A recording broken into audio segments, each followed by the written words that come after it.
¡Fuego! ¡Fuego! ¡Cúbranse! Eran las 4:09 de la tarde cuando el silencio de El Encinal se partió en dos, como si alguien hubiera reventado el cielo con un machetazo de plomo. No hubo advertencia, no hubo gritos previos. Solo el estallido súbito de una ráfaga que golpeó la camioneta delantera del convoy federal y la hizo vibrar como un animal herido. Los soldados apenas alcanzaron a girar la cabeza cuando el monte entero exhaló fuego desde todos los ángulos. El primer impacto destrozó el parabrisas. El segundo atravesó el cofre. El tercero hizo que uno de los elementos rodara por la tierra buscando aire. El ruido era insoportable. Las balas cortaban el viento con un zumbido tan agudo que parecía que la montaña gritaba de dolor. El polvo se levantó en remolinos densos mientras casquillos rodaban por la grava caliente. No había espacio para pensar, solo para sobrevivir. Desde la izquierda, sombras armadas emergían y desaparecían entre matorrales como espectros violentos.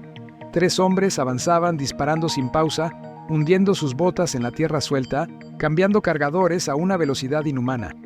Desde la derecha, otra ráfaga cruzó el aire, tan cercana que un soldado sintió el calor del disparo pasarle por la oreja.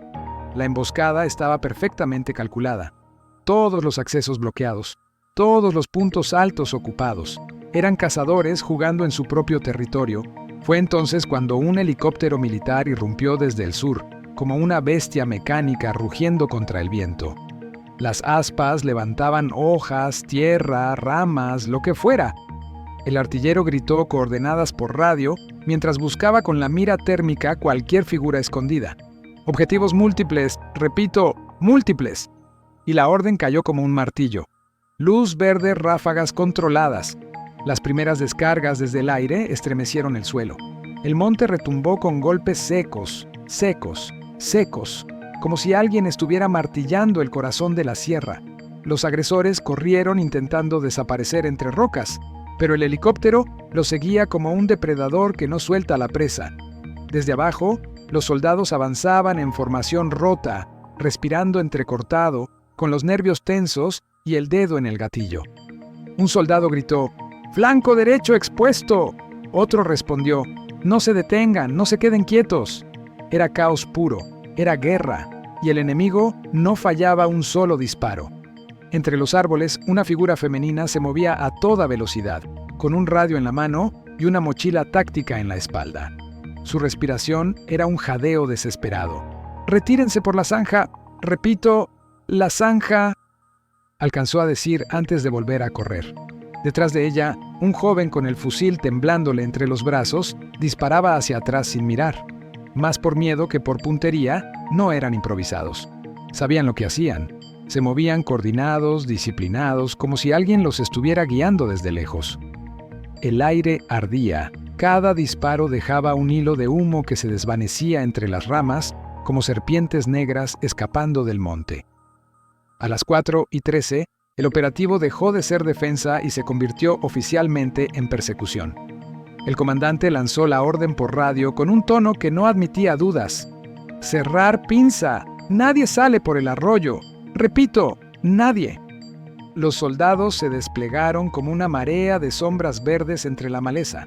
Avanzaban cuerpo a tierra, arrastrándose entre piedras calientes, tragando tierra con el pulso acelerado y el casco vibrando por cada detonación cercana. Las aves, espantadas, abandonaban los árboles en estampida. El monte entero se movía. Uno de los agresores resbaló al intentar cruzar una zanja. Cayó de lado, rodó y dejó escapar un grito ahogado. Su compañero volvió por él, jalándolo del chaleco a tirones, gritando insultos entre balas.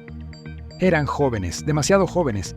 Se les notaba en los pasos inseguros, en la respiración rota, en la forma desesperada de cambiar cargadores como quien intenta apagar un incendio con las manos. Desde arriba, el helicóptero seguía marcando puntos térmicos. 3 figuras. Luego, una cuarta que se movía más lento, como herida. El artillero mantuvo el dedo en el gatillo, pero la orden fue clara. Mantener fuego. Avanzan hacia el corredor norte. En tierra, un soldado levantó el puño, señal universal para detener al grupo, y todos quedaron congelados por un segundo. Había huellas frescas en el suelo, huellas profundas marcadas con prisa, 3 pares, No, 4. Y al lado, casquillos percutidos, una mochila rota y un radio encendido soltando estática y murmullos incomprensibles. Las voces venían cortadas, cargadas de tensión. «Esperen, el punto, no alcanzaron, repito, retrocedan». El comandante se acercó, tomó el radio del suelo y lo escuchó con atención. El canal estaba abierto. Eso solo significaba una cosa. Había más hombres al otro lado de la señal, escuchando, dirigiendo, esperando el momento exacto para intervenir. La emboscada no era un acto aislado, era un movimiento coordinado, uno cuyo objetivo no era matar, sino distraer. De pronto, un disparo seco hizo eco desde la colina. Un solo tiro. Preciso. Frío. Maestro. La bala golpeó a centímetros del pie del comandante, levantando un pequeño montículo de tierra. ¡Francotirador!, gritó alguien. Todos se lanzaron al suelo al instante. El helicóptero giró de inmediato, rastreando la zona alta. El artillero apretó los dientes, apuntó hacia una sombra en el risco y apretó el gatillo. El estallido iluminó la ladera con relámpagos metálicos. La tierra explotó en fragmentos. El eco retumbó 1, 2, 3 veces. Pero no había cuerpo, no había movimiento, solo silencio. A las 4:18, el monte dejó de ser un simple escenario y se convirtió en un laberinto mortal. La humedad del aire hacía que el olor a pólvora se pegara a la piel como una capa amarga. Las botas de los soldados hundían la tierra con cada paso, dejando huellas que el viento no alcanzaba a borrar. El comandante revisó su reloj, apretó los dientes y murmuró: «Van hacia el canal seco. Si lo cruzan, los perdemos». La persecución se intensificó. Los agresores corrían cuesta abajo, golpeando ramas, tropezando, maldiciendo. Uno de ellos sangraba del hombro, dejando un rastro oscuro que goteaba entre hojas. La mujer volteaba una y otra vez con los ojos desorbitados, respirando como si el aire se hubiera vuelto espeso. «¡Apúrate! ¡Apúrate!», gritaba, pero su voz se quebraba con cada ráfaga que le rozaba la espalda. El grupo criminal tenía algo en común que los federales no podían ignorar. No disparaban a lo loco. Lo hacían para frenar, para ganar segundos, para marcar distancia. Estaban protegiendo algo o protegiendo a alguien. El helicóptero volvió a hacer un giro amplio. Desde arriba, el artillero vio algo que lo hizo dudar por un instante.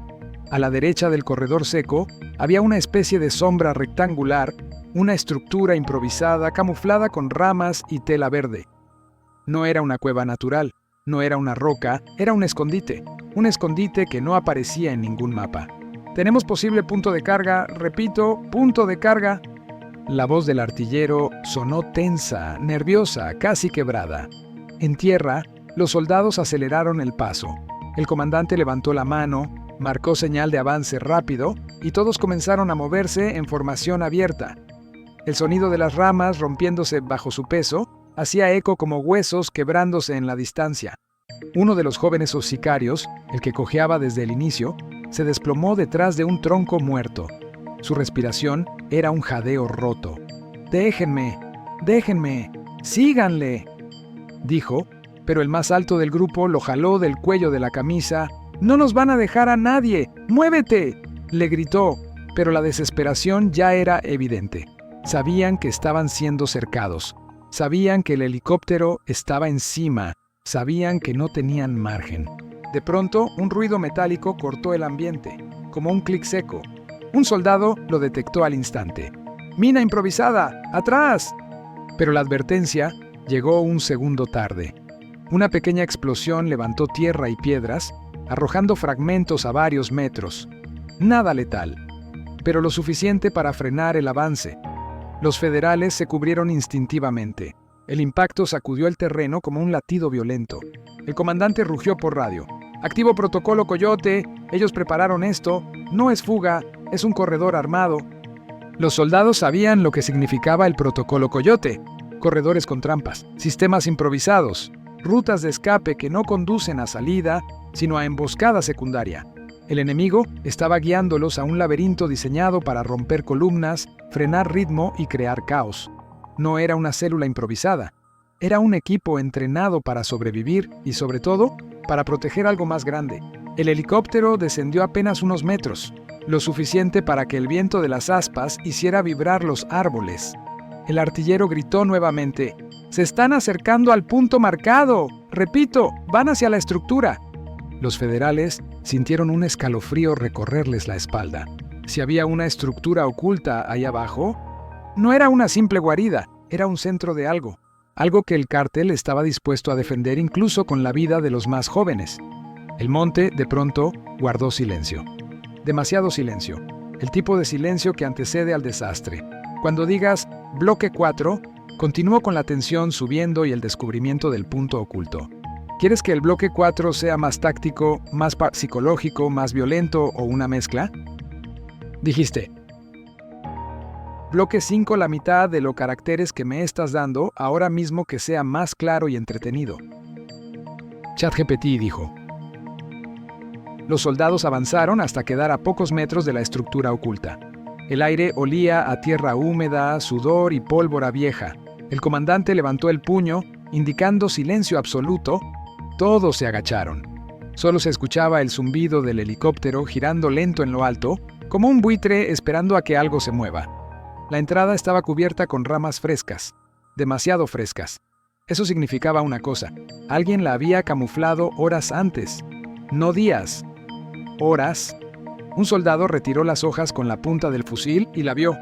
Una puerta metálica enterrada en la tierra, con bisagras oxidadas y un candado roto. Detrás se oía algo. No pasos, no voces, un ruido más inquietante, un radio encendido. El comandante hizo una señal rápida. 2 hombres arrancaron la puerta con un tirón. El golpe retumbó en el monte.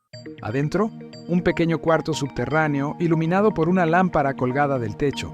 Había cajas apiladas, un mapa manchado, cargadores, radios, mochilas tácticas y algo más.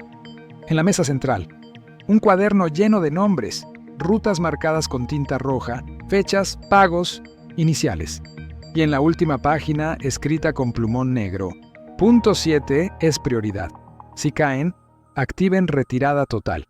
El comandante apretó el papel entre los dedos. Ese mensaje lo confirmaba todo. La emboscada no era improvisada. Era parte de un plan mayor. Un plan que seguía activo. Afuera, el helicóptero lanzó una alerta por radio. Movimiento en el canal, repito, movimiento en el canal. Los agresores no solo estaban huyendo, estaban tratando de llegar a otro punto, a algo más grande que esa guarida. La operación acababa de cambiar de fase, y lo peor estaba por venir.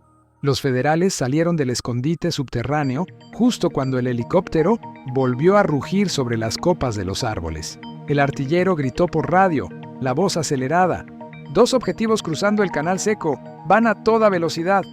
El comandante no dudó. Equipo Alfa, conmigo. Bravo, flanking por la derecha. La persecución volvió a encenderse. Los soldados descendieron la pendiente, esquivando ramas, piedras y raíces resbalosas. El canal seco era una grieta profunda entre 2 lomas, y al fondo se veían 2 figuras corriendo como si tuvieran fuego en los talones. Reconocieron a uno, el joven cojeando desde el inicio. El otro era más rápido, más ágil, y llevaba algo bajo el brazo, una bolsa negra con cierre metálico. Eso cambió todo. El comandante apretó los dientes. Ese paquete es el objetivo, no los pierdan. Los sicarios saltaron al canal y rodaron cuesta abajo. Una nube de polvo se levantó detrás de ellos. El helicóptero los iluminó con la luz táctica. Las sombras quedaron expuestas. El herido tropezó. El otro lo jaló desesperado. «¡Levántate ya casi!». Pero sus piernas no respondían. Los soldados se acercaban. El sonido de las botas retumbaba en la zanja como tambores de guerra. El joven sano dudó por un instante y luego hizo lo impensable.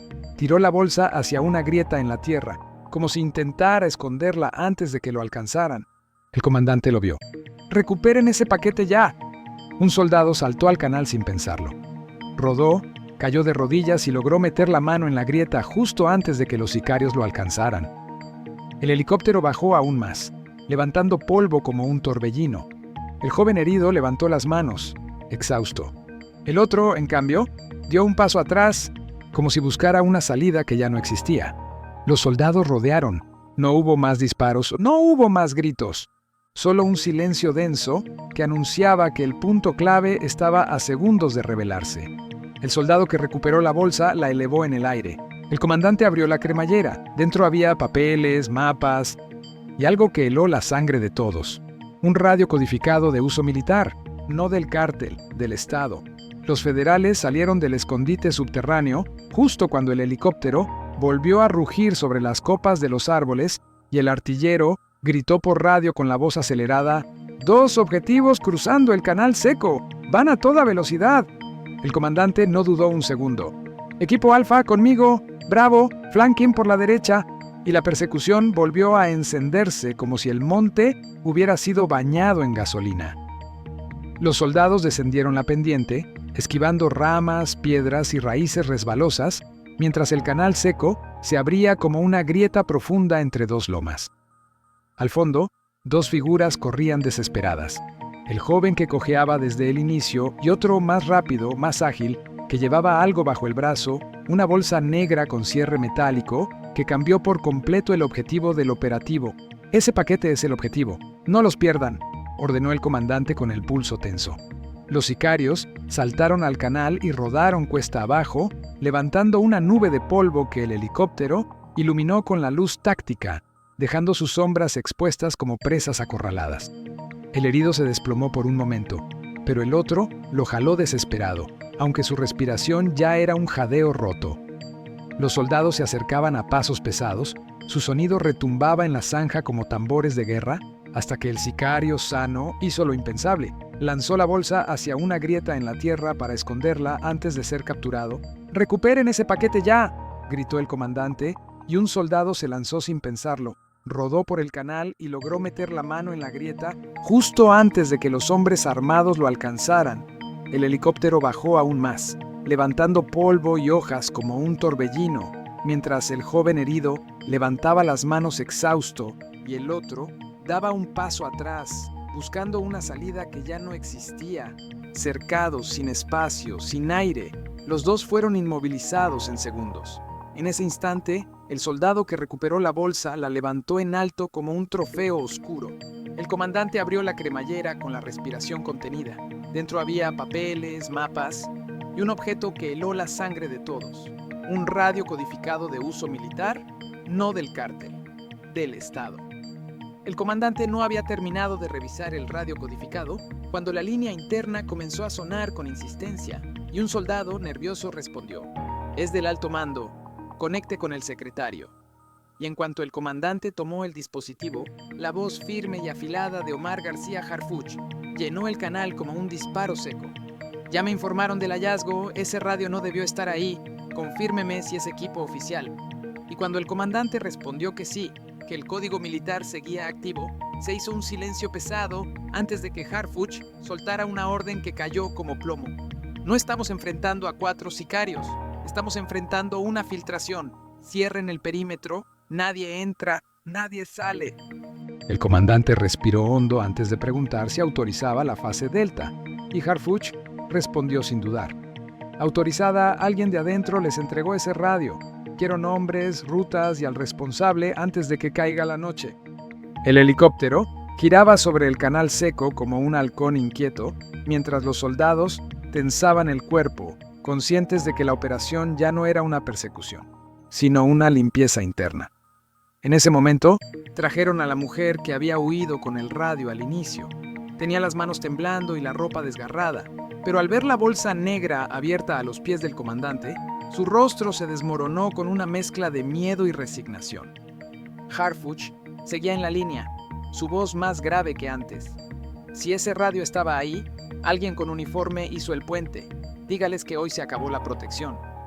El comandante colgó y miró al equipo mientras soltaba una frase que heló la sangre de todos. «Ya escucharon al secretario. Esto ya no es operativo, es purga». La mujer tragó saliva, cerró los ojos y con un hilo de voz reveló lo que ninguno esperaba. «No fue idea nuestra. Fue orden del de arriba, del que ustedes conocen. Él nos dijo por dónde moverse». Un nombre estaba a punto de salir de su boca, y ese nombre iba a sacudir toda la cadena de mando. El comandante se inclinó hacia la mujer, tratando de mantener la voz firme mientras la rodeaban los soldados apuntando al suelo. Pero ella temblaba como si el monte entero le pesara encima. Tomó aire y finalmente soltó el nombre que todos temían escuchar. Un oficial activo, un mando con acceso a rutas, radios y operativos, un hombre que aparecía en reuniones de seguridad y que ahora, según ella, filtraba información al cártel. En ese momento, la línea del secretario volvió a encenderse sin que nadie la marcara. Era Harfuch entrando de inmediato. «Repita el nombre», ordenó con voz cortante, y cuando el comandante lo dijo en voz alta, Harfuch guardó un silencio que duró apenas un segundo, pero que hizo temblar a todos. Luego, habló con una furia controlada. «Ese hombre estuvo ayer en mi mesa. Quiero ubicación, historial y últimos movimientos. Nadie avanza hasta que lo localicemos». El helicóptero descendió un poco más, levantando tierra y hojas como un torbellino, mientras un soldado revisaba los papeles de la bolsa negra. Había mapas con rutas marcadas, horarios de patrullas y, peor aún, señales codificadas que coincidían con operativos del propio Estado. La mujer se llevó las manos a la cara, llorando sin hacer ruido, murmurando que todo era por órdenes, que ellos no decidían, que el de arriba era quien liberaba zonas y avisaba al cártel cuándo moverse. El comandante apretó el radio interno y anunció: «Señor secretario, la informante confirma infiltración total en este sector». Harfuch respondió con una frase que cayó como un misil. «Entonces, activamos protocolo cero tolerancia. A partir de este momento, ningún uniforme es incuestionable. Quiero revisar uno por uno. Si hay traidores, vamos a sacarlos a la luz hoy mismo». Los soldados se miraron entre sí, tensos, sabiendo lo que significaba. La guerra ya no era solo contra el monte. Ahora también era contra las sombras dentro del propio Estado. El operativo se movió como un enjambre hacia la brecha norte, donde un grupo de inteligencia ya había detectado señales del oficial mencionado por la mujer. Su radio personal seguía emitiendo una frecuencia irregular, como si intentara conectarse con alguien más. El comandante informó a Harfuch en tiempo real, y el secretario respondió con una calma peligrosa. «Ese hombre no puede abandonar la zona, cierren caminos, bloqueen accesos. Y si intenta comunicarse con alguien, quiero saber con quién». Los soldados avanzaron entre árboles y montículos, mientras el helicóptero daba vueltas amplias iluminando la maleza como un faro de guerra. En la brecha encontraron huellas frescas, una moto caída y un chaleco táctico idéntico al que usan las unidades rurales de seguridad. Eso confirmó que el oficial infiltrado no estaba lejos. Un soldado revisó el chaleco y descubrió un sobre doblado, con un mensaje escrito a mano. «Ruta libre en 10 minutos. Punto 4, confirmado». No era un mensaje cualquiera. Era una orden que solo podía venir de alguien con mando real. El comandante apretó el puño y se acercó al radio interno. «Señor secretario, tenemos evidencia de coordinación directa». Harfuch respondió de inmediato, sin levantar la voz, pero con una firmeza que heló el aire. «Entendido. Señores, esto ya no es contención. Vamos por el mando infiltrado y si está armado, se le trata como a cualquier agresor». Los soldados se tensaron. La noche empezaba a caer, oscureciendo el monte. En ese instante, el artillero del helicóptero gritó por radio: «Tengo visual. Un sujeto corriendo hacia la brecha del río, lleva uniforme y radio oficial». El comandante ordenó avance total. Los federales corrieron con el pulso acelerado, sintiendo cómo cada paso los acercaba al corazón podrido de la operación. Ya no era una cacería de sicarios, era una cacería de traidores, y el objetivo estaba a solo unos metros. El hombre con uniforme corría entre la maleza como un animal acorralado, mirando atrás cada 2 pasos mientras el helicóptero lo iluminaba desde arriba con un haz blanco que lo dejaba sin sombra. Sabía que no podía escapar. Sabía que su nombre ya había sido pronunciado frente a Harfuch y que eso significaba el final. Los soldados lo alcanzaron en la orilla del río seco, donde cayó de rodillas intentando ocultar el radio con el que había traicionado cada operativo, cada compañero y cada insignia que había jurado defender. El comandante lo apuntó sin temblar y anunció por radio: «Objetivo asegurado», mientras el hombre repetía que solo seguía órdenes, que no tenía opción, que ya estaba marcado. Harfuch escuchó todo desde la línea directa. Su voz entró fría, sin rastro de compasión.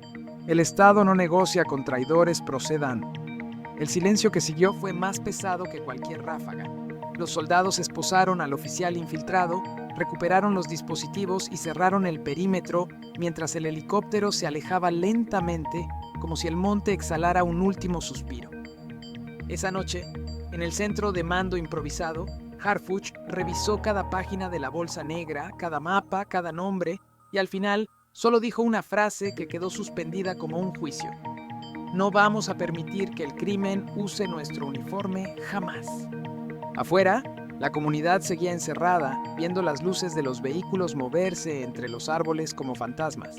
Nadie celebró, nadie sonrió, porque esa es la verdad incómoda. En tierras donde el miedo manda, la victoria nunca es total, la paz nunca es inmediata, y la guerra nunca termina con un operativo. Termina cuando ya no haya niños reclutados, cuando ya no haya radios del Estado en manos del cártel, cuando ya no tengamos que contar estas historias. Pero hasta que ese día llegue, si algún día llega, solo queda seguir adelante. Una verdad a la vez, un traidor menos, una herida más. Y el monte, testigo silencioso, guarda los ecos del enfrentamiento, sabiendo que mañana quizá el fuego vuelva a empezar.